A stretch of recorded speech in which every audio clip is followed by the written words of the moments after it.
welcome to SOUQ Polls. Thank you very much for all the messages we've been getting. Thank you for your feedback. We say thank you. For everyone that asked those good questions, we always say don't keep quiet. It's more like you throw a stone, something will always come back. And we'll say thank you to everyone. For those that do the call, we also say thank you very much. And if you're wondering what is it talking about, go to our social media pages, SOUQ News TV, both on Facebook, on Instagram, and on X, and follow us. Then remember, for every of our programming, be it SOUQ Pulse, be it SOUQ Sports, be it Early Exchange, be it Market Insight, or be it the early morning newspaper review program, SOUQ Business Landscape, you will see positive programming. And hey, if you see something that is not in line with your thoughts, let's get to hear about it. If you see something that you think we need to talk about the more, let's also get to hear about it. And if you see something that in your country is more of a red flag, let's get to hear about it. Remember, in SOUQ Pulse, we say, do not keep quiet. Keep talking. Because when we do, that aggregation gets out and actions need to be taken. People will hear. On SOUQ Pulse, we look at economies across board. We look at nations. Are they doing well? Are they faring well? We look at borders. Are businesses actually happening across those borders? Be it in Africa, are we producing as we should? Are we importing more than we produce? How is Asia affecting us? The policies there, the policies here, the ones we are making or yet to make, are they actually putting food on the table or taking it off the table? The loans we are taking, how have we fared with them? Are we paying back? Is it a burden? These are things we look at on SOUQ Polls and say, hey, let's talk. Welcome to this particular edition. Happens to be a beautiful Friday in Lagos, Nigeria. My name is SOUQ, John Rogers SOUQ, and today we'll talk about something that affects everybody, a lot of Africans, something we see on a daily. But we might not really think is important because we don't know how it's affecting us in Naira and Kobo or in cedis or in dollars or in French franc, depending on the currency you use. We say Africa should get productive. We say Africa should join the race because whether we like it or not, others have taken off. We ask Africa, where exactly are you? On SOUQ Pulse today, we are looking at a particular sector of, it's not just the economy, but a sector of life. We're looking at agriculture. If we say Africa needs to feed itself, we say we are asking for food security, but we're looking at it from a different perspective. We are looking at what is Africa doing to reduce agricultural produce wastage. The waste coming from our farms, the waste coming from what the farmers have produced or what they are about producing or what they are harvesting, or the process of the farming itself, from the farm to planting to every process down to harvesting, down to taking to the market, the waste that happens from the beginning down to when that particular product gets either exported or you buy it, take it to your house, the end product itself. Now, this staggering statistics along that particular corridor is very scary. Now, according to the World Bank, taking Nigeria as an example, Nigeria is losing 40%. 40% of the total food production yearly. Let that sink in. Now, imagine what the prices of food right now is like for those in Nigeria. Imagine what the price of food is like right now. And now, this directly affects not just cost, but now we have a lost account of 31% of the farming lands we cultivate. If we are looking at that waste alone that we incur, not to talk about the greenhouse effect or whatever damage that is causing, not to talk about the pockets of the people that affect, that are invested in the farms, not to talk about the farmer itself, not to talk about the larger economy, what should have come in or come out of that. Now we are looking at this particular wastage and we are bringing an expert to discuss this, talk about this. Then we'll go into some other places that we want everyone to listen, be part of, argue about. Your Excellencies, distinguished ladies and gentlemen, to do justice to this particular topic for today is our guest, Mr. Oshin Said. He is an agripreneur and a trainer. He's an expert in agronomy with a focus on cash crops and vegetables. So there is no other better person to bring here than a farmer himself. So, Mr. Oshin, you're welcome to SOUQ Pulse. Good afternoon. Yes, good afternoon. It's a great honor to be here on your studio or on your platform to share some insight on agricultural waste and what we should do to be able to tap into the opportunities of agricultural waste in Nigeria and Africa at large. Thank you very much. Now, good. First, we want to start from you, Mr. Oshin. Now, for everyone watching us, be it in Nigeria, be it in any part of the Africa or outside Africa, now take a look at this particular handsome man. You should be like a poster picture for what a farmer should look like, and not people telling us that farming is not fashionable. This is a handsome, young, vibrant entrepreneur and a good businessman. So I think we should please Yeah, accept us to use your poster as that successful farmer I want to be like. Welcome on SOUQ Pulse. yeah, yeah. Thank you very much. Thank you very much. Now, let's start this way. Where are these agricultural waste coming from? Yes, when you talk about agricultural waste, let's start like this. Agricultural waste is divided into three. So we have the crop, either food crop or cash crop. We have the crop waste. We have the animal waste. Then we have the food processing waste. So just like you said, so if you look at you categorize these into three, and with the statistic you said about 40% of we lose 40% of the food production. You understand? This comes to the crop mostly, especially for perishable um, crops like tomatoes, like vegetables, like fruits, that are perishable, that cannot withstand too much shelf life. It cannot stand too much time before it starts getting spoiled. And so if you classify it into three, so that's for the crop. For the animal waste, we have the manure. You understand? We have the poultry manure. We have also the cow manure for the animal waste. So if you look at that too, we also have a huge um, what they call the industry, because we consume. Nigeria is a consuming economy. So, and any economy or any country that consume, we produce waste no matter what. So we are also a producing economy. So it's not that, yes, we import a lot of our products, that is processed products, but majorly the farm products are being produced in Nigeria. A lot. That's why when you look at the statistics of many things that we produce in Nigeria, we are always at least one of the top three or top five. Nigeria is the largest producer of yam, is the largest producer of cassava, is the largest producer of this and that, because we are a producing country. You understand? So now, what that is where most of this waste comes from, because we are an agro economy.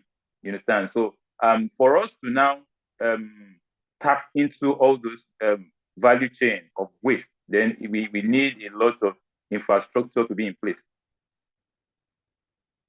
Okay, thank you very much, Mr. Oshin. Now, I want to take you from what you said. You talked about animal waste, and you went straight to, apart from poultry, you talked about cow dung. Sometime in the news 2 days ago, a specific country, I'm not mentioning the name, is importing cow dung from another country. I'm not also mentioning the name, in the tune of millions, tens of it, almost 100 million of it. What is happening to our own cow dung here? Are we just leaving it to go to waste? Or as the cattle is just walking away, nothing is just happening? They are dropping the thing from Sokoto to Bayelsa, and money is just littering the field.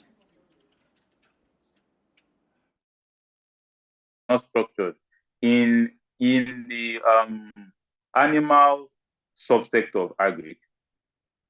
It's only the poultry and some little other animals like rabbits that are almost structured in terms of how they practice their own agriculture, their smart farming. So I used to say smart farming. But for the livestock such as cow, you understand, and goats, let's particularly cow, is not yet structured in a way to be able to produce such amount of waste because number one, we are still practicing the old or the ancient model of farming, of cattling, you know.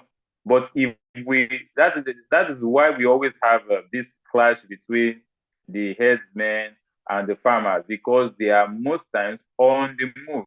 So you don't most of these herdsmen or most of these cattle rearers don't have a particular place that they graze there, so they're always on the move. So we don't have that quantity.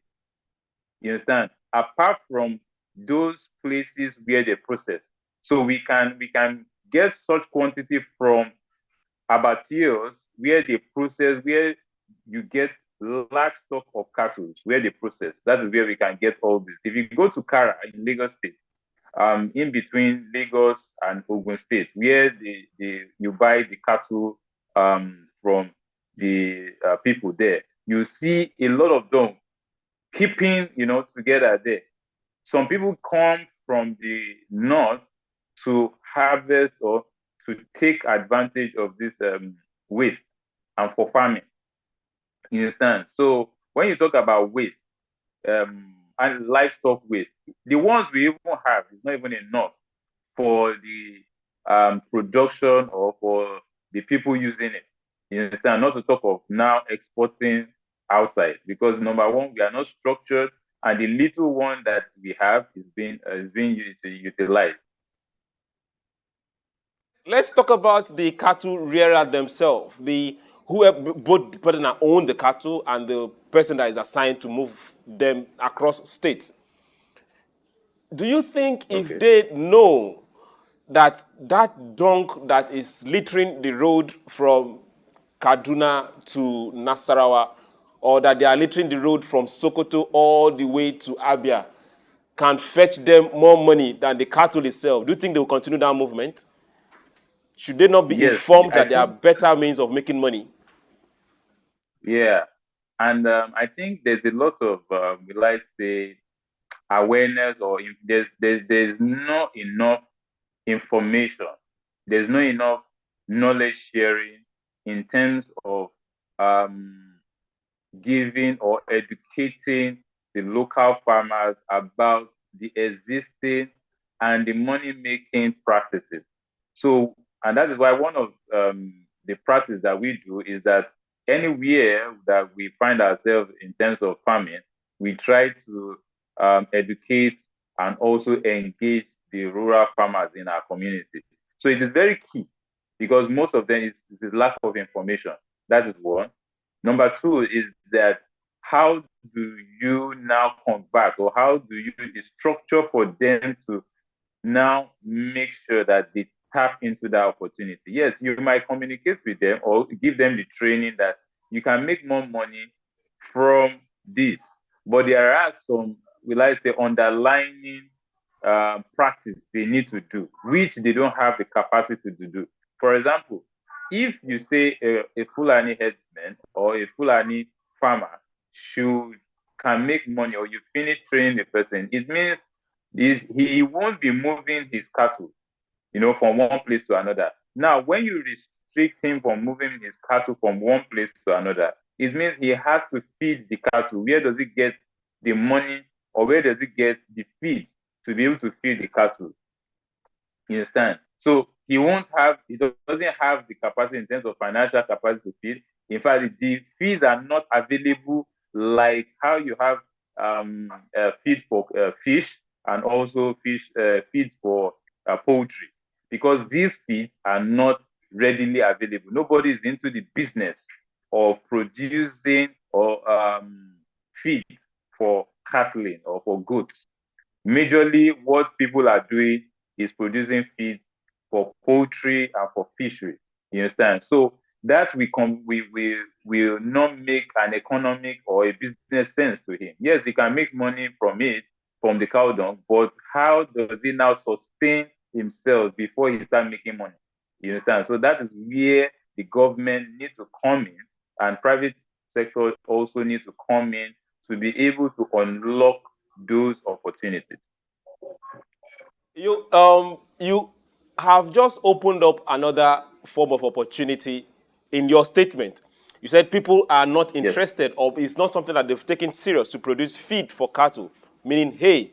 People are not farming hay. People are not harvesting hay. People are not gathering it and keeping it to either sell or produce or offer to people that have either ranches or cattle people that are moving them in large quantity. That is another opportunity that Africa needs to explore. So, hey, Nigeria, exactly. you heard that? Put that on your checkerboard. Now, let's go this way. For crops that are being wasted on the farm, be it the plants that are being wasted on the farm, how does this happen? In your experience, how does that wastage on the farm, how does it happen? What is responsible for it? Okay, good. So this has been an ongoing thing for quite, in fact, will I say the major reason why this has been going on is because agriculture in Nigeria is not structured, is not regulated, and we are just opening our eyes to the opportunity. Now, the major reason is this: the infrastructures are not there. For example, in a community, the farmers produce tomatoes. You understand? This is just one crop out of so many crops that are perishable. And when I mean perishable, these are crops that cannot withstand too much heat. These are crops that their shelf life is very short in terms of when you store them, they need an environment where they can, they can be preserved, they can be regulated in terms of the temperature to be able to extend their shelf life. Now, when that structure, that infrastructure is not there, then these crops will perish. They will spoil right in the farm. These are things I've seen when traveling to the north, when coming from the north to the west. You see people moving tomatoes on trucks, carrying them to even tankers, which is not supposed to be. You understand? Now, the roads are also contributing to this mess of farm post-harvest loss. Many of the road network to these rural communities are bad. The highways are bad. So before you can even think of moving your goods, you understand, in tons out of the farm, you can take days, especially in the rainy season. So you are harvesting in the rainy season with a bumper harvest, and when everybody is expected that yes, food will become cheap at this period that we have bumper harvest, then you cannot move your goods out of the farm. It takes days. So the number of days these crops take to be moved out of the farm, then what will you see? You will see that the price of those things will start to drop, and the quality of those crops will also drop. You understand? So now, once they now get to the market, another issue is that the handling and the storage facilities are not there. Number one, number two, or major issue is that we don't have the power. You know, and that is why you see that many other people are bringing this innovation about using solar cooling stations to be able to cool perishable crops so that they can have more shelf life and can be sold at premium price, and also can help the farmers to store their crops. So these are major things. We don't have a good road network, and also if we had a rail that can move goods from anywhere, you know, to the urban cities, then it reduces the cost of, spoilage, it reduces the cost of post-harvest loss, So these are the challenges that most farmers face, on site, on the farm side. Thank you very much. Now you've addressed three things almost at once. You talked about spoilage, wastage within the farm. You've talked about transportation from farm to market. And you also talked about who is suffering. But now let's make it more. Who is suffering more? Is it the farmer or the person that wants to buy or the person that takes up the price at the end? Who is suffering the more? The farmer, the The trader, farmer or the suffers the consumer? most because number one, the farmer suffers the more. And that is why in Africa, we always hear this grammar that our farmers are poor.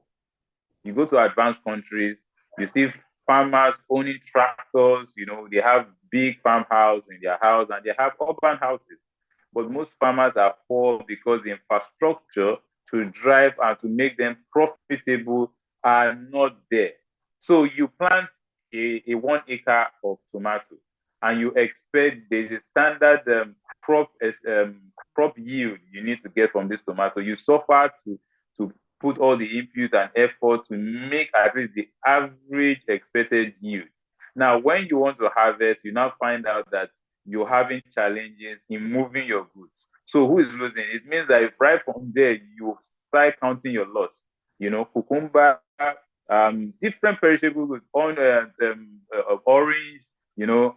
garbage, so many things like that come out as a loss for these farmers after putting all their effort, after waiting so many months for this crop to get to the harvest period. So now, that is why they are always at the mercy of middlemen that come to buy them up. In fact, let me even say this: even when they move their goods and they have access to market in the major market, do you know these farmers still wait until the middlemen sell off those goods? So they will still wait, and at any price the middlemen sell off those goods after paying all the levies. They pay all the levies with all the challenge in the farm bringing out these crops. You understand? They'll still pay levy on the road, getting these goods to the market. When they get to the market, they will also still pay levy and wait until those middlemen are what? Have already sold the goods before they now give them their own share of the money. You see? So it means the farmer is always at the last end and always the suffering is always at the mercy of the value chain, without support, without any kind of empowerment to even motivate them to keep moving, to keep producing, or to keep uh, improving in their practice. In Ghana, we have the SOUQ board that regulates and also ensure that farmers take advantage of what they call the fair price. They are also involved in the pricing or the negotiation and also to buyers, directly. So we have associations in Nigeria. We have cassava, we have Nigerian farmers associations, we have poultry associations. So I think the most important thing apart from having association is that the government have to be willing, to have a ministry or an agency, that put a face, that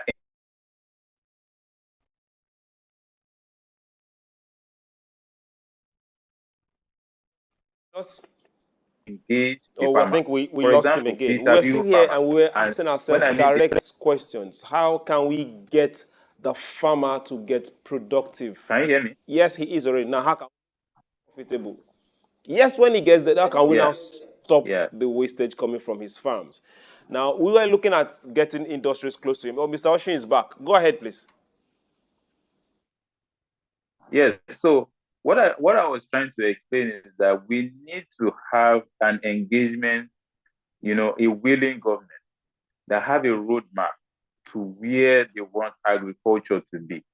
You understand? If we don't have a master plan, a roadmap on how we want Nigeria to be food sufficient, it means we're going to be allowing anybody to come in to play and just do anything, take advantage of farmers, and they go, like that. But just like we have in the oil and gas, we have in the banking industry, we have in the telecom industry, we need to have an agency that engages with farmers, that puts the farmers priority, uh, um, create policies that enable investors to be able to key in or to be able to collaborate with farmers per crop. If I'm going to process, just like you said, if I'm going to process tomato paste, then I should have database of real farmers that are growing tomatoes in a region where I know that it's going to be easy for me to harvest or to get my feedstock. You understand?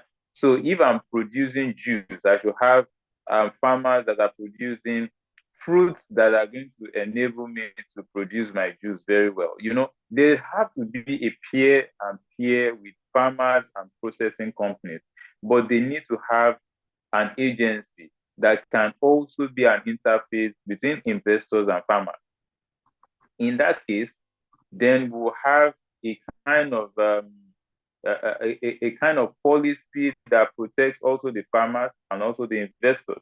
You know, so the investors, if the government cannot provide some certain base infrastructural facilities for farmers, say storage, the government cannot provide storage for farmers, but the investors is ready, since he knows the return on investment, is ready to bring this storage, at his own cost, provided that the farmers will be able to be a feedstock to this storage, then you create an enabling environment, you create that peer-to-peer with the farmers and the investors, and make sure that the issue of insecurity is dealt with, the issue of regulation of either importing some of these machinery, it's waived, maybe you waive agricultural importation of machinery, you understand? So if you make investors to bring their machine at what?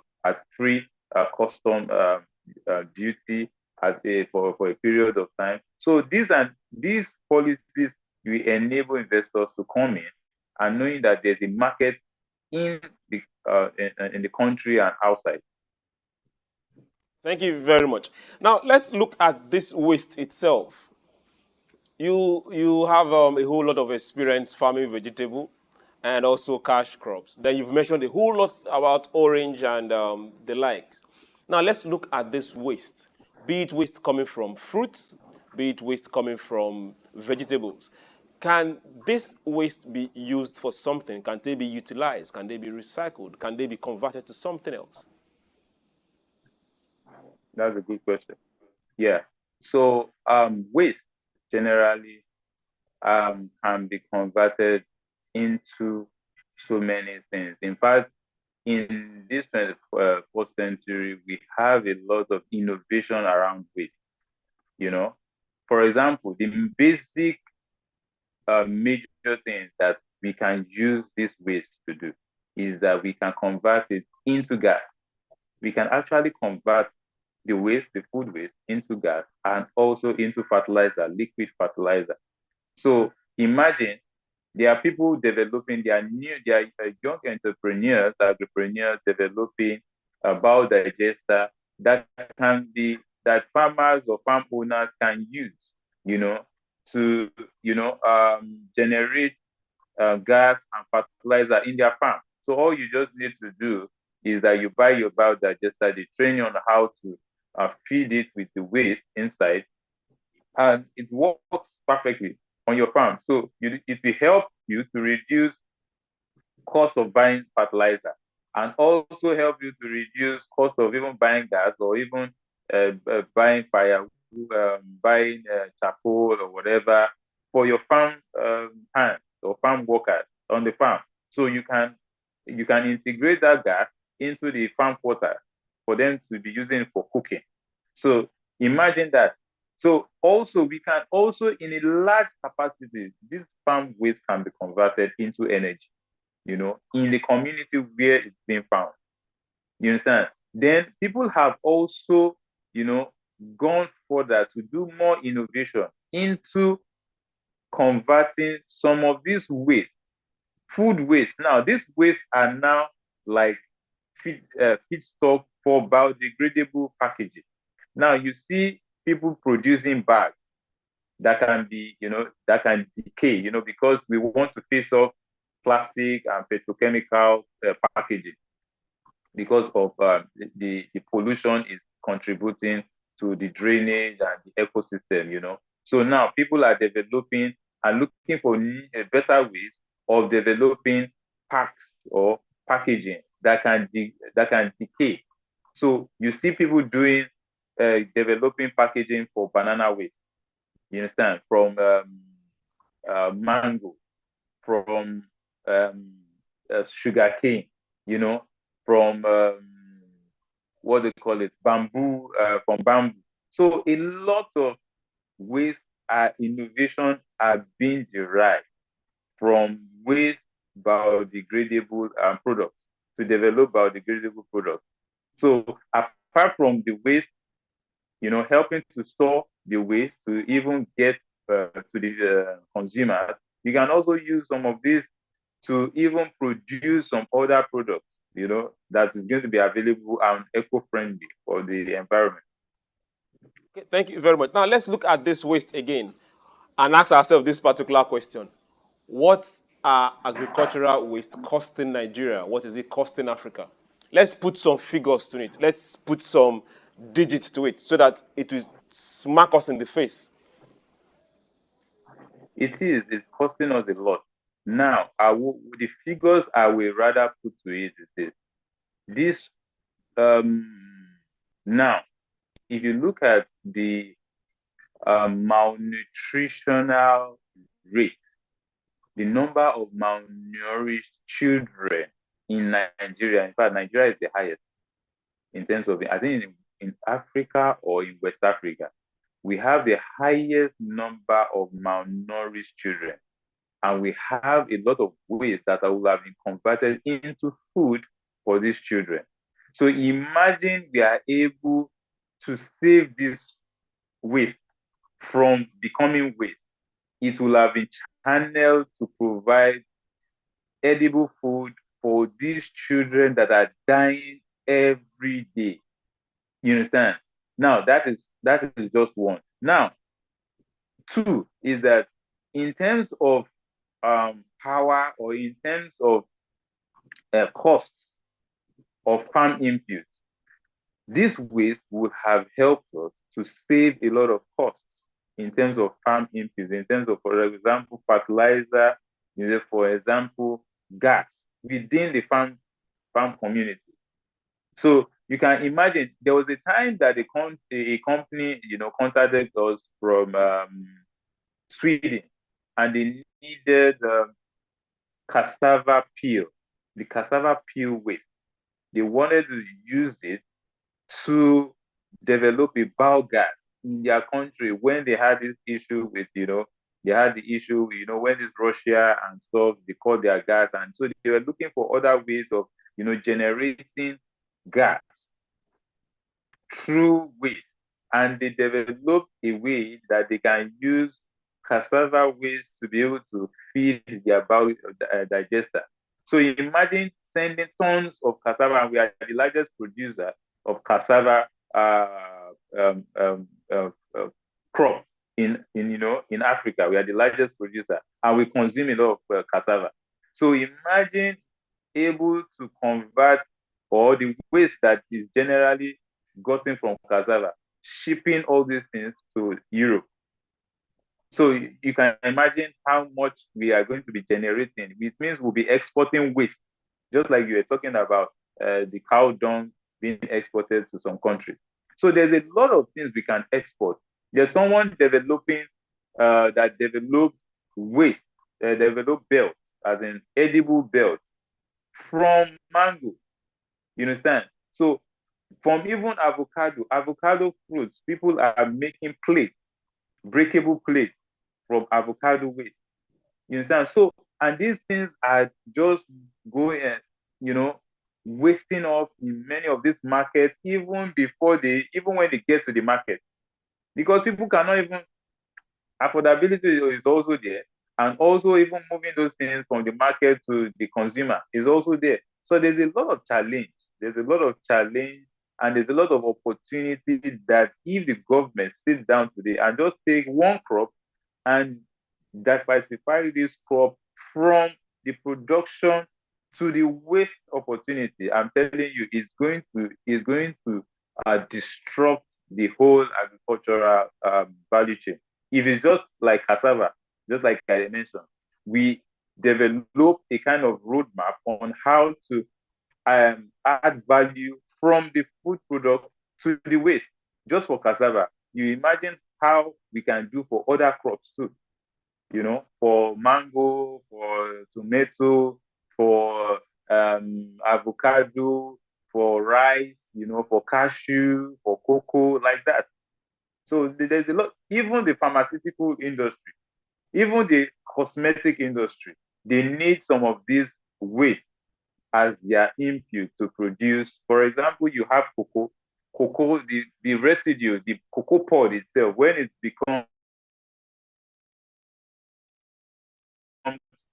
a waste, they use it to produce the black soap, palm oil, the palm fruits. When it becomes, the sharp, when they remove the nut, it becomes a waste for black soap too. We have this coconut oil that they produce from palm. So there's a lot of opportunity. Lipstick, there's a documentary I watched that the palm oil, the lipstick, this red lipstick you see ladies using, is made from palm oil.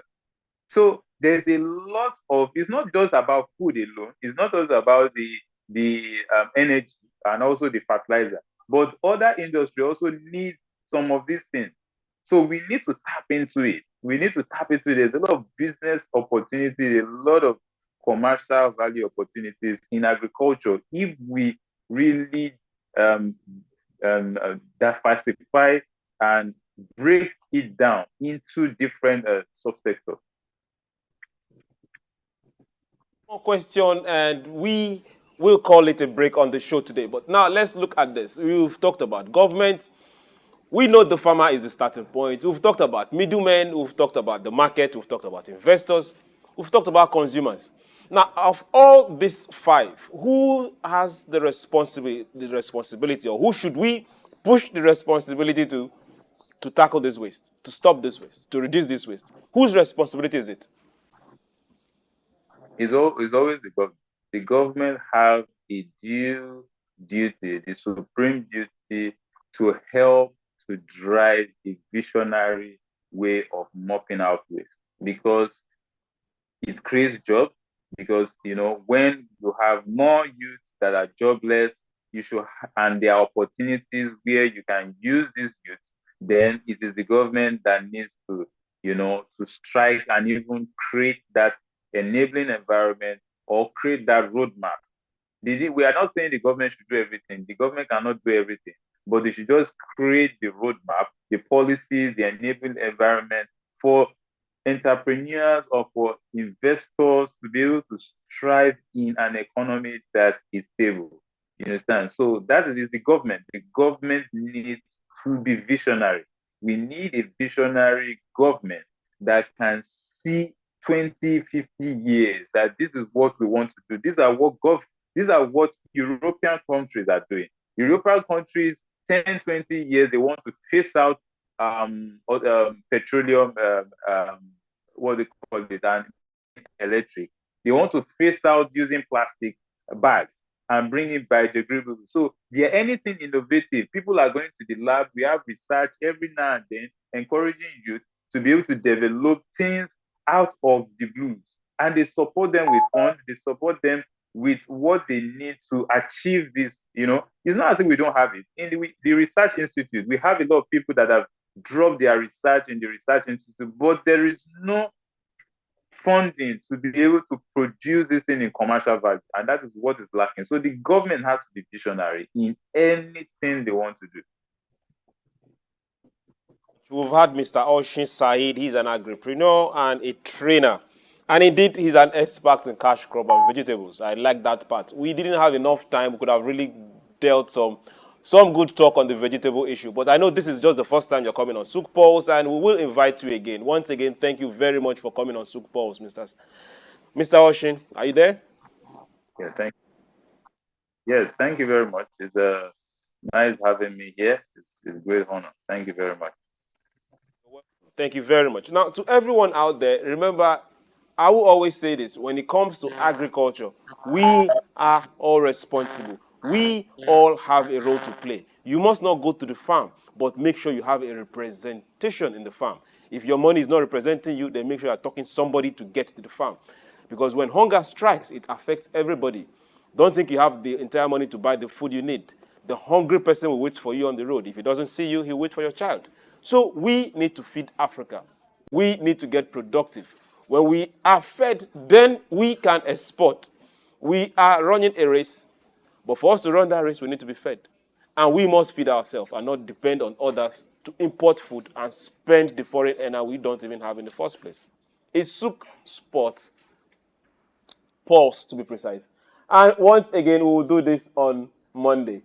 Remember this, my name is Chooks John Rogers. Hey, I love you. Have yourself a very beautiful weekend and be good to your neighbor. Bye.